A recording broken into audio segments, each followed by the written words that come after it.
YouTube, on your social media pages, and then this one for our CAC channel on Moplex Cable TV.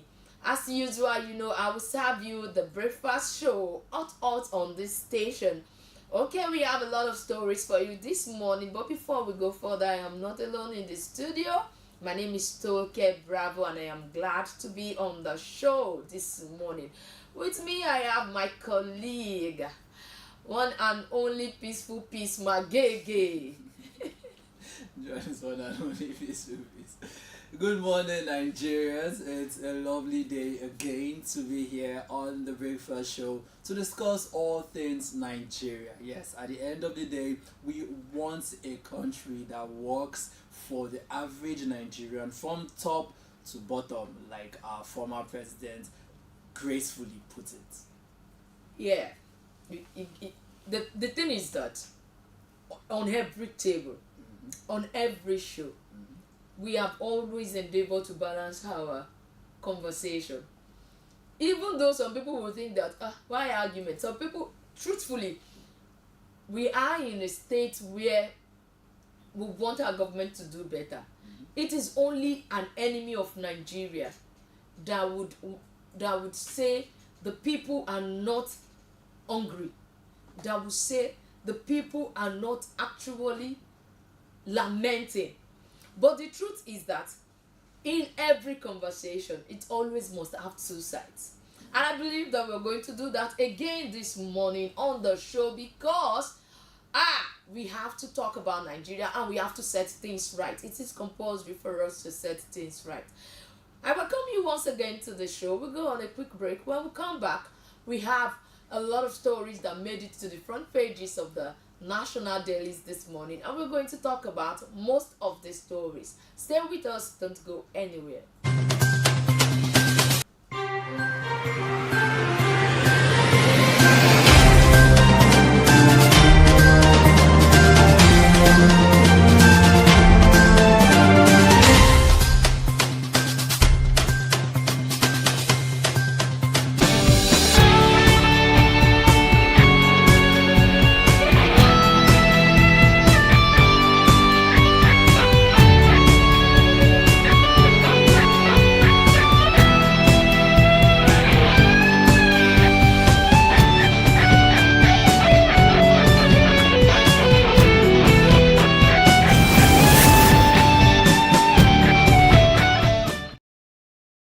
To the CA Channel's Breakfast Show right here with Toke Bravo and myself, Peace Magege. We look at the stories that got lucky enough to make it on the national dailies. We start with the Daily Trust, the newspaper you can trust. Daily Trust Board of Economists ask governors to tackle insecurity. The states at which insecurity, it's becoming alarming. Very, very. It's becoming alarming. Very It didn't just start today, but a lot of Nigerians are always asking the government year in, year out, budget in, budget out. A lot of allocations go into security. A lot of money goes into security, and the whole of these security challenges, the northeast, It's not improving. the northwest, the north central, It's like and even governments have come in, and government in, government out. They have placed security in the hands of. Check out most of our chiefs of defense staff. Most of the most of our security chiefs, they are from the north. Exactly. So you have people that are from these places that they should understand. Oh, this is my region. This is my state. This is my place. This is my area. Such things should not be happening. How have you looked at that so far? We have talked about this severally, and I will still maintain my stand that if we can have the likes of the ex head of state Babangida, ex head of state Babangida, we have the like of the ex-president and also an ex-military ruler Obasanjo. Okay, Obasanjo is in the west. We have the likes of Abu Salam the peaceful man, like we usually call him. We have all these military leaders in that region, and they have not deemed it fit to come together, because I feel like if truly these issues is actually affecting their own people, they are supposed to come together. This has gone beyond what the government alone can do. We have seen government pump money into security issues. We have seen armies being redeployed on a daily, monthly basis to that region, so as to curb the menace of these bandits and all other vices, social vices that is ongoing there. But what have those in that region done? It's just like I was once in a talk with someone who lives in Kano. Did you know what that person told me? He said the stories are overhyped. That is not like it's very serious. That's the way we used to shout, that is not like that in that area. But I told her immediately that my elder brother was once a victim in 2015 precisely, or 2014, when Boko Haram attacked somewhere in Maduguri. He couldn't sleep. We were hearing sounds of bomb. He called the whole members of the family. The all of us were up in that midnight. We were praying until he was rescued. He has a church around that area. They rescued them and took them to the barracks. You understand? For you now living in Kano, and you are telling me that something is not really, really tough. Like they said, no, that is overhyped. That truthfully, there was a time when Boko Haram was really hot, but all these bandits and all that we are seeing that. But they even know some of them, they even talk like friend and all. So if it's like this, is it that the news we get and those things that we see, those that have to return to the IDP camps because of the aftermath of this attack on their villages, can you call that a joke? What are those elders, those elder statesmen in this region, what are they doing to complement the effort of the government? You see, when you have a situation where the citizens, the people staying there themselves, don't see, like you said, don't see this like anything, because we've had so many cases where like some of the girls, some of the Chibok girls that were rescued, that came back pregnant, the ones that came back with children, at the end of the day they said, oh, we want to go back to our husbands that are part of the Boko Haram. We've heard of cases where the villagers are the ones that give information to these bandits that the military, they are going to be passing this area at so time for you to attack. We've heard of cases of the military coming out to say that these bandits, these killers, they have wives, they have children, they have relatives in these villages. So why are they not pointing them out? It's quite sad that we have people that have gotten so used to the life of attacks, killing, miming, and all. So what can we say? So when it happens to them, another set of people will say, oh, it is their turn, let them just bear it. Imagine. And then another set will say, oh. And Nigerians will keep blaming the government, that the government is not doing enough. God help us. Plateau bans churches, mosque from blocking roads. Would you call this a good news? It's a good news. I for one, I'm a Christian, of course. I don't like noise. I am praying that every churches would learn to get a soundproof gadgets that can keep the noise of their church inside their church. Nobody cares about your noise out there. You trying to pollute the air, the environment with noise is not hygienic, it's not healthy, it's not sound. Have you been on the road and something moves out from a church microphone and you're so shocked that could lead to instant death for people who suffer high blood pressure and the rest of it. So I think this is a welcome idea. Alright, Tinubu orders sanction of workers taking salaries after relocating abroad. I want us to put a pause on that. We'll look at that later on.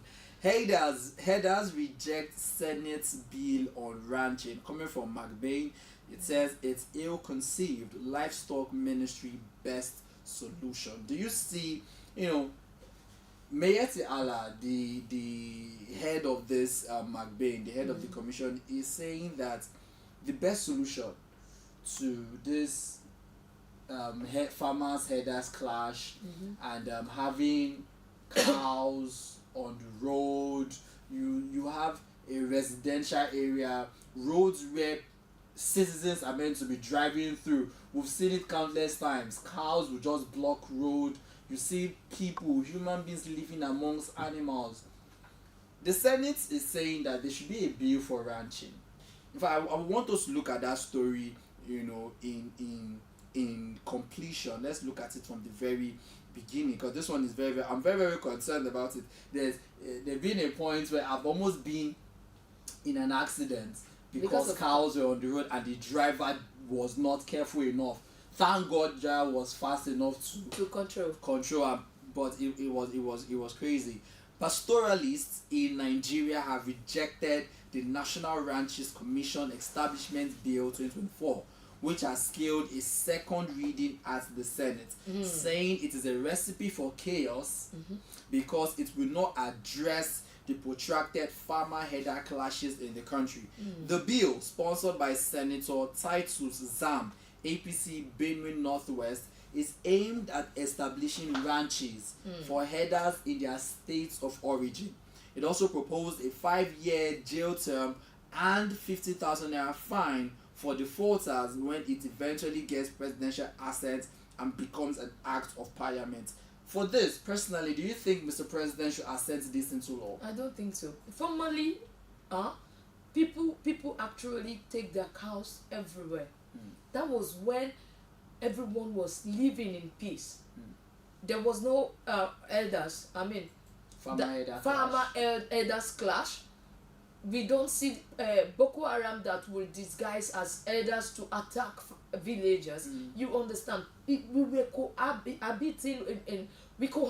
in harmony. You can just go with your cow, nobody cares. Some people will even volunteer to give them water. You understand? There was no issue in that, but now it has to be properly dealt with. If you have a cow, if you have an herd of cows, please keep them where you want to keep them. You don't have to go from places to places. It shouldn't even be an issue. For me, it is quite sad, because you will see a farmer spend months on end cultivating, planting, taking care of their proceeds, taking care of the farmland, taking care of everything. Now the things have grown, you have crops growing, and then just overnight somebody will just enter with his cow into your farmland and eat all your crops, you don't even have destroy everything, and if you complain, they'll kill you. Exactly.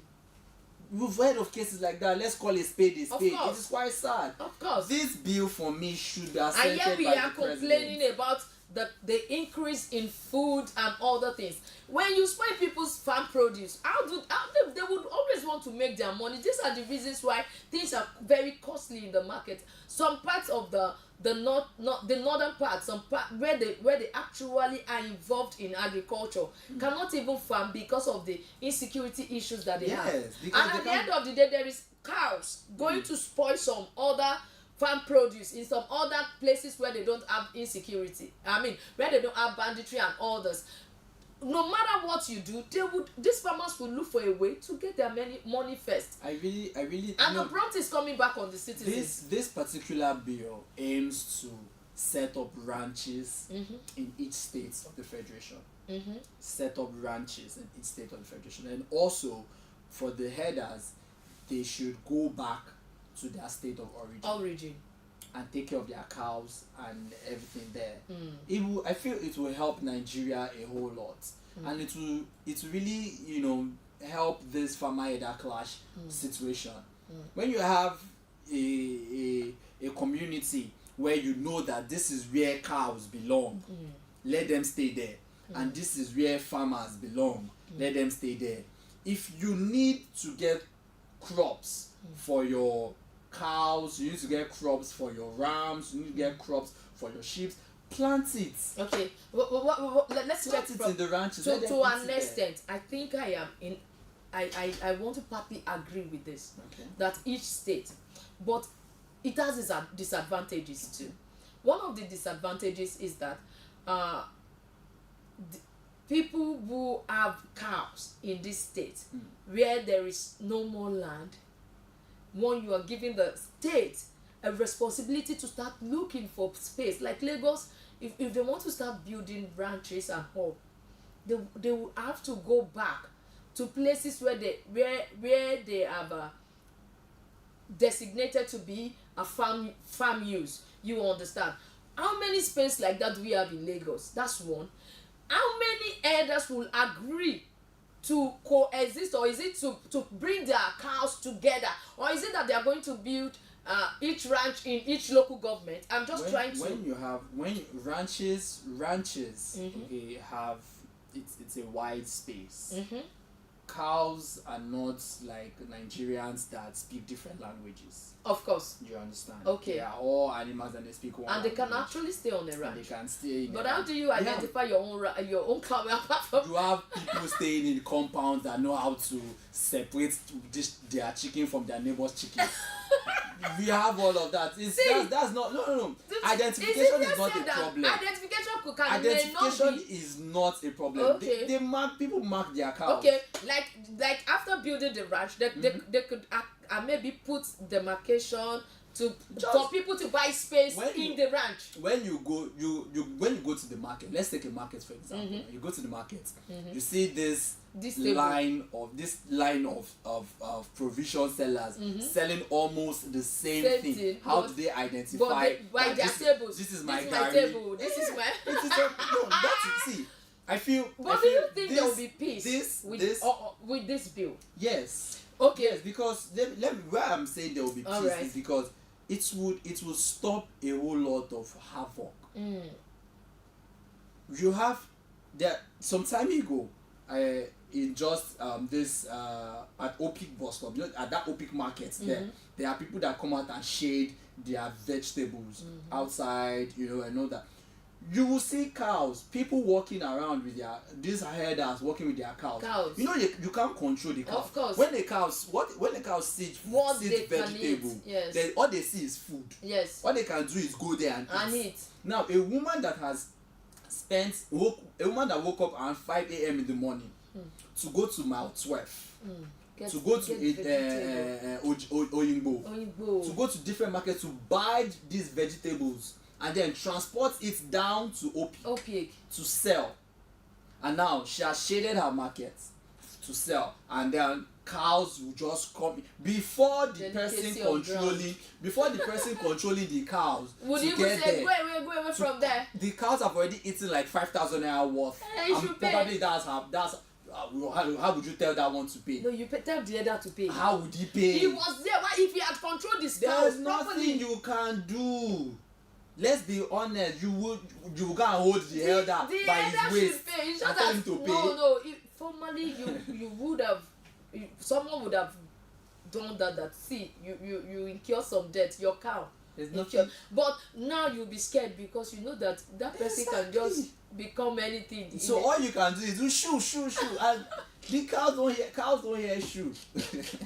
No, and I feel this really helped Nigeria. But if this bill has passed the second reading, I know that our senators are not stupid. I don't want Nigerians should not be conditioned to living like animals. Never. We are humans. Never. Shouldn't we cannot be equated to cows. Whenever I'm passing through the Lagos-Ibadan Express, especially at that Kara area, there's a ranch there. And I'm always wondering, all these rams by the road, what's happening to this ranch? Aren't they supposed to be inside? We're not, humans, we shouldn't be. Who wants to buy a ram? You know that this is a ranch. You can go inside. Drive in, you park, you walk in, and then you buy. Not by the roadside. Because these rams, they don't know. It's all like humans that when you are pressed, you'll be looking for a public toilet to use, or look for some, They do theirs anywhere. It's on the road, and this is the same road that people pass. These are one of the issues. There are around there too. Thank you.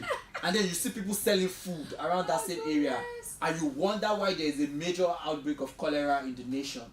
But don't you think there would be issues if states agreed to have their own ranch. We have some other tribes that might be living in each state, like Yoruba for the west, Igbos for the east and all. So we have some houses in Yoruba states, and they actually rear cows. Will they be allowed also, with the fear and the history around farmers and elders clash, will they be allowed also to bring their own cows to a ranch that exists in Lagos? These are the things that I think that the Senate should properly checkmate, as in they should properly dwell on, make sure that they get a viable solution to before they pass this bill. The bill is okay because if every state have their own ranches, it will help elders to even have comfort on how to rear their cows. You understand? How to rear their cows and all about that. Even it will give the state also another kind of idea on how to generate income, whatever the case might be. You don't have to go around taking your cows everywhere again. There will be production of whatever they might need. There will be rules that will govern each ranch. You understand? But the Senate also should look inward towards whatever could cause chaos or insecurity due to this bill, and then trash it from onset. Because if they pass it into bill, once this pass the third reading, it's as good as gone, because the president will assent his signature, whatever that, as long as it passed the third reading. You understand? So, but whatever might cause any kind of insecurity issues should be dealt with while they are reading it now. Because I still do not want to believe that, even though this sounds like a good bill, it might turn out to be bloody later if people who live in a particular state does not want to cohabit with other tribes in their own state due to history that is already making the round. You understand? So I believe that the Senate can also think ahead, look for everything that could jeopardize their aim, the good aim they have for this, and then trash it before passing this into. Well, concerning what you just said, one part of this bill seeks to return herders to their state of origin. That's good. And create ranches for them. Better. This bill seeks to create ranches, like I said at the beginning of the conversation, in each of every state of the federation. Which means that every time if you are an Igbo man, you go that back rears cows, you go to your state. In your state there is a ranch for you to go take there. care of your cows in your state. But if you are a Yoruba man that rears cows, in your state there is a ranch for you to do your business. Look, it's just like farmers. But wait. Farmers, how many farmers do you see?